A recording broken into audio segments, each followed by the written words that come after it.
A woman claims her husband was killed, but he just came home. Detective Alex Connolly had seen his fair share of unusual cases in 15 years on the force, but the desperate phone call that came in at 11:47 p.m. made him question everything he thought he knew about death and identity. "Please, you have to come quickly." The woman's voice cracked with hysteria. "He's dead, I saw his body myself. But he's standing right here, and it's not him."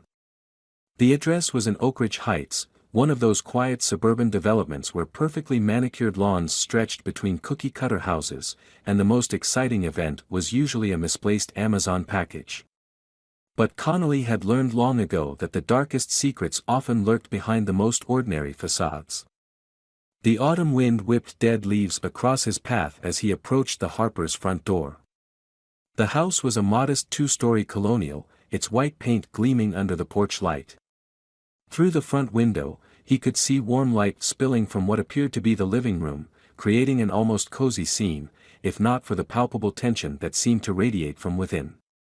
Evelyn Harper opened the door before he could ring the bell. She was in her early 40s, with shoulder-length brown hair that looked like it had been repeatedly raked through by nervous fingers. Her face was ghostly pale, and her hands trembled so badly that tea sloshed over the rim of the mug she clutched like a lifeline. "Detective Connolly." Her voice was barely above a whisper. "Thank you for coming so quickly. Mrs. Harper." He nodded, studying her face. The dark circles under her eyes suggested she hadn't slept in days. "You said something about your husband." She glanced over her shoulder, then stepped onto the porch, partially closing the door behind her. "Peter died 2 weeks ago. It was a hit and run." Her voice caught. "I identified his body at the morgue. We had the funeral last Sunday. But tonight." She wrapped her arms around herself, the mug of tea forgotten on the porch railing. "Tonight he walked through that door like nothing happened. He has all of Peter's memories, his mannerisms, even that little scar on his left eyebrow from when he fell off his bike as a kid. But it's not him, Detective. I know my husband, and that man in there." She shuddered. "That's not Peter." Connolly had dealt with grief before, had seen the ways it could twist reality, make people see what they wanted to see, or deny what was right in front of them. But there was something in Evelyn Harper's eyes that gave him pause. Not the wild-eyed desperation of someone having a breakdown, but the clear, sharp fear of someone who had seen something that challenged everything they thought they knew about reality. "Is he still here?" Connolly kept his voice low, professional. Evelyn nodded, her fingers white-knuckled around her arms. "In the living room. He's just sitting there. Reading the newspaper like he did, every evening. Would you mind if I spoke with him?" She let out a sound that might have been a laugh if it hadn't been so close to a sob. "Please. Maybe you can figure out what's happening. Because I'm starting to think I'm losing my mind." Connolly followed her into the house. The interior was warm and well-kept, with family photos lining the hallway walls. He noted that in every picture, Evelyn and Peter looked genuinely happy together, the kind of comfortable, lived-in happiness that came from years of shared life. Not the sort of marriage that usually led to elaborate deceptions or faked deaths. The living room was bathed in the warm glow of a floor lamp, its light casting long shadows across the hardwood floors. A man sat on the beige leather couch, his posture relaxed as he lowered a copy of the Wall Street Journal. He appeared to be in his early 40s, with salt and pepper hair and wire-rimmed glasses that caught the light as he turned to face them. "Good evening, Detective." His voice was calm, pleasant. "I understand my wife is concerned." Connolly studied him carefully. Everything about the man matched the photos in the hallway, the slight crow's feet at the corners of his eyes, the way his mouth quirked up slightly at the left corner when he spoke, even the small scar that bisected his left eyebrow. If this wasn't Peter Harper, it was the most perfect imposter Connolly had ever seen. "Mr. Harper." Connolly remained standing, positioning himself between the man and Evelyn, who hovered near the doorway. Would you mind telling me where you've been for the past 2 weeks? Of course. Peter folded the newspaper neatly, a habitual gesture that spoke of years of routine. Though I'm afraid it's going to sound rather incredible. I was in a coma at St. Mary's Hospital. When I woke up, I discovered that through some bizarre bureaucratic error, I had been declared dead. Another body had been mistakenly identified as mine. He glanced at Evelyn, his expression softening with concern. I came home as soon as I could. I never meant to cause such distress. Which doctor treated you? Connolly pulled out his notebook. Dr. Sarah Chen. 3rd floor, intensive care. Evelyn made a small, choked sound. That's impossible. I called every hospital in the area when you disappeared. St. Mary's never had any record of you. Peter's brow furrowed. That's strange. I have my discharge papers right here. He reached for his jacket, which was draped over the arm of the couch. Don't move. The words came out sharper than Connolly intended, but something in the man's smooth confidence set off warning bells. Mr. Harper, your wife identified your body 2 weeks ago. She saw you dead. How do you explain that? As I said, it was a case of mistaken identity. Peter's smile remained unchanged, but something flickered in his eyes, something that made Connolly's hand twitch toward his holstered weapon. The poor lighting in the morgue, Evelyn's state of shock, these things happen. These things don't just happen, Evelyn's voice rose. I know what I saw. Your body was, she broke off, pressing a hand to her mouth. Was what, Mrs. Harper? Connolly prompted gently. Broken. The word came out as barely more than a whisper. There were injuries consistent with being hit by a car. The medical examiner said death was instantaneous. But him? She gestured at Peter. Not a scratch. Not even the knee pain he's complained about for years. He walks differently, moves differently. Because I've had 2 weeks of rest and physical therapy, Peter explained reasonably. Evelyn, sweetheart, I know this is confusing, but I can prove who I am. Ask me anything. Our first date at Mario's Italian restaurant, where you ordered fettuccine alfredo but couldn't finish it because you were nervous. The way you always sleep with 2 pillows, even when we travel. How about the time we got lost hiking in the Adirondacks and had to spend the night in that ranger station? Each detail was precise, intimate, the kind of small moments that made up a shared life. But Evelyn was shaking her head, tears streaming down her face. That's what's wrong, she said. You know everything, every detail, but it's like you're reading from a script. The real Peter would have laughed about the ranger station, would have teased me about how I insisted we weren't lost right up until it got dark. You're just reciting facts. Connolly watched Peter's face carefully, looking for any crack in the perfect mask of concern. But the man's expression remained unchanged, radiating nothing but patient understanding. Detective, Peter said, I understand how strange this all seems. I'm happy to provide DNA samples, fingerprints, whatever you need to verify my identity. I just want my wife to feel safe and secure. The offer was perfectly reasonable, exactly what an innocent man would say. So why did it make the hair on the back of Connolly's neck stand up? We'll get to that, Connolly said. First, tell me about the accident. What do you remember? For the first time, Peter's smooth confidence wavered. It's unclear. I remember walking home from the train station. It was raining. Then, nothing until I woke up in the hospital. The train station. Evelyn stepped forward, her fear momentarily overcome by confusion. Peter, you never took the train. You always drove to work. You hated public transportation, said it made you anxious. A slight frown creased Peter's forehead. Did I? I suppose the coma might have affected some memories. Which memories? Connolly pressed. You seem to remember everything else perfectly. It's selective. Random gaps. Peter reached up to adjust his glasses, and Connolly noticed something odd. "Mr. Harper, are those new glasses?" "No, I've had them for years." "Then why aren't you using your dominant hand to adjust them?" The question hung in the air like smoke. In every photo in the hallway, Peter Harper wore his glasses and adjusted them with his right hand. The man on the couch had used his left. For the first time, Peter seemed genuinely flustered. "The accident affected my coordination somewhat. I'm still adjusting."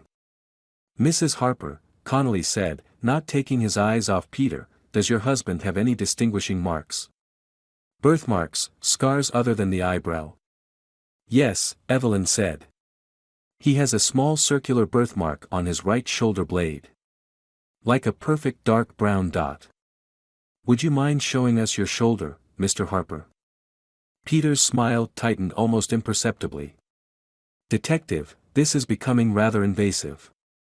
I've offered DNA testing, surely that would be more definitive than amateur physical examinations." "It's a simple request," Connolly said mildly. "Just take off your jacket and shirt, show us the birthmark, and we can move on to more scientific methods. I don't have to prove anything to you." Steel had crept into Peter's voice. "This is my house. My home. I've been more than cooperative, but I draw the line at stripping for your entertainment." Peter would have shown them, Evelyn said quietly. He would have thought it was funny, would have made some joke about a strip tease. He wouldn't have. She gestured helplessly at the rigid, angry man on the couch. "Mrs. Harper," Connolly said carefully, "I'd like you to step outside, please. Call for backup." The lamp went out.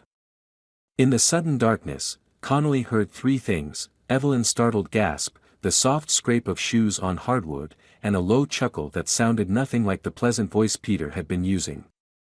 "You're both so caught up in what's wrong," the voice said, coming from somewhere to Connolly's left. "Has it occurred to you to ask what's right?" Connolly drew his weapon, using the dim light from the hallway to scan the room. The couch was empty. "Peter?" Evelyn's voice trembled. "What are you?" "Not Peter," the voice said, now behind them. "But not Peter either. The question isn't who I am. The question is, who's in the coffin?" Connolly spun toward the voice, his gun tracking through the darkness. A shadow moved at the edge of his vision, too quick to follow. The temperature in the room seemed to drop, and the family photos on the walls rattled in their frames. "Stay behind me," he ordered Evelyn, backing them both toward the hallway. "We're leaving. Now." "Oh, I don't think so." The voice was closer now, almost playful. "We're just getting to the interesting part. Evelyn, dear, tell the detective about the funeral. Tell him what you saw when you took one last look in the casket." I didn't," Evelyn whispered. "It was closed casket. The injuries were too severe." "Were they?" The shadow solidified for a moment in the corner of the room. "Or was there another reason?" "Detective, did you know that Peter Harper's body was cremated immediately after the funeral? Rather unusual for a Catholic family, wouldn't you say?" Connolly felt Evelyn stiffen behind him. "The funeral director," she said. "He insisted there had been a mix-up with the paperwork. Said it was already done by the time they realized." "Mrs. Harper," Connolly kept his voice steady, professional, even as his mind raced through implications. "Did you ever actually see the cremated remains?" "No," she breathed. They said there was another mix-up. That they'd been sent to the wrong funeral home. I was so distraught, I didn't." A sharp crack echoed through the room as one of the photo frames flew off the wall, shattering against the opposite side. In the crash of breaking glass, Connolly caught a glimpse of movement reflected in the fragments, a figure that was both Peter and not Peter, its edges seeming to blur and shift in ways that hurt his eyes to look at. "Run," he said, and fired 2 shots at the moving shadow. The bullets passed through empty air, embedding themselves in the wall. The chuckle that followed seemed to come from everywhere at once. Good instincts, detective. But wrong tool for the job. The voice was behind them now, in the hallway they'd been trying to reach. You can't shoot what isn't entirely here. What are you? Evelyn's voice cracked. What did you do with Peter's body? Nothing. Everything. Does it matter? The shadow moved again, and suddenly the real Peter Harper was standing there, but wrong, like a photograph that had been subtly distorted. Your husband died 2 weeks ago, Evelyn. That part is true. But death isn't quite what you think it is. Sometimes it leaves doors open. Sometimes things slip through. Things. Connolly's finger tightened on the trigger. Or people. Both. Neither. The thing wearing Peter's face smiled, and there were too many teeth. There's a wonderful freedom in not having to be just one thing, detective. In being able to borrow what you need. A sudden blast of cold air whipped through the hallway, scattering the remaining photos like autumn leaves. In the strobing effect of the falling frames, Connolly saw the figure change, flickering between Peter and something else, something that made his brain try to look away even as his training forced him to watch. The body in the morgue, it continued conversationally, as if it wasn't currently defying every law of physics and reality Connolly knew. The one Evelyn identified? That was Peter. And it wasn't. Just like I'm Peter. And I'm not. Identity is such a fluid thing when you know how to adjust it. The cremation, Connolly said slowly, pieces clicking into place. You needed to destroy the evidence. Because it wasn't just Peter's body in that coffin, was it? It was also whatever you are, or part of you.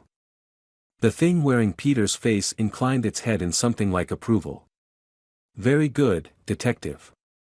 A piece here, a piece there, it's so much easier to slip between the cracks when you're not trying to hold everything together at once. You're saying you merged with Peter's body? Evelyn's voice was surprisingly steady now, horror giving way to a sort of terrible understanding. That's why I recognized him but knew it wasn't him. You have his memories, his DNA, but you're not human. It laughed, the sound rippling through multiple octaves. No, not exactly. But I'm not entirely not human either. Not anymore. It took a step forward, and the air around it seemed to bend. Your husband was dying, Evelyn.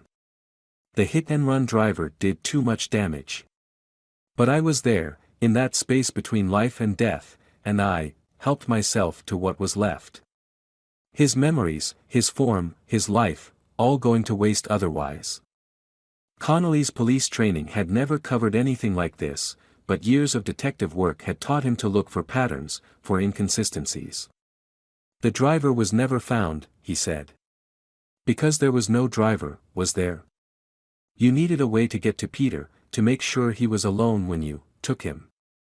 Borrowed him, the thing corrected mildly. And yes, I suppose you could say I was both the cause and the solution to his death. A rather elegant arrangement, don't you think? You're a monster, Evelyn whispered. No. Its face, Peter's face, softened with what looked like genuine regret. I'm a survivor. Just like Peter was, just like you are. We all do what we must to continue existing. It gestured at the scattered photos on the floor. I could give you back a version of him, Evelyn. Not exactly the same, but close enough. His memories, his mannerisms, most of his personality, wouldn't that be better than losing him completely? For a moment, Connolly felt Evelyn waver behind him.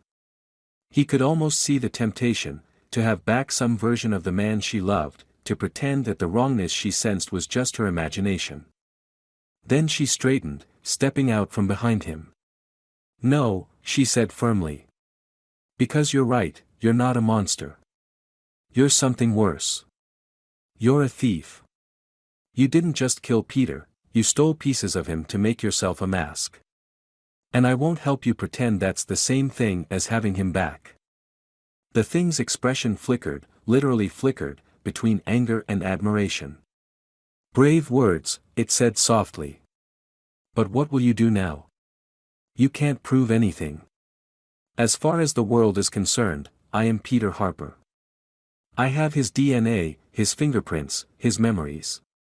I even have his life insurance policy, which, by the way, hasn't been paid out yet due to those unfortunate mix-ups with the death certificate." "We'll expose you," Connolly said, but even as he said it, he knew how impossible it would sound.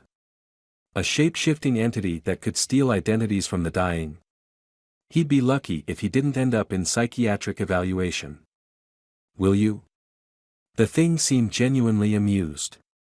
"And how exactly will you explain this to your superiors? To a court? To anyone?" It spread its hands, Peter's hands, in a gesture of mock helplessness. "Face it, detective. You've solved the mystery, but you can't do anything about it. That's the real horror, isn't it? Not that monsters exist, but that sometimes they win simply by playing by human rules.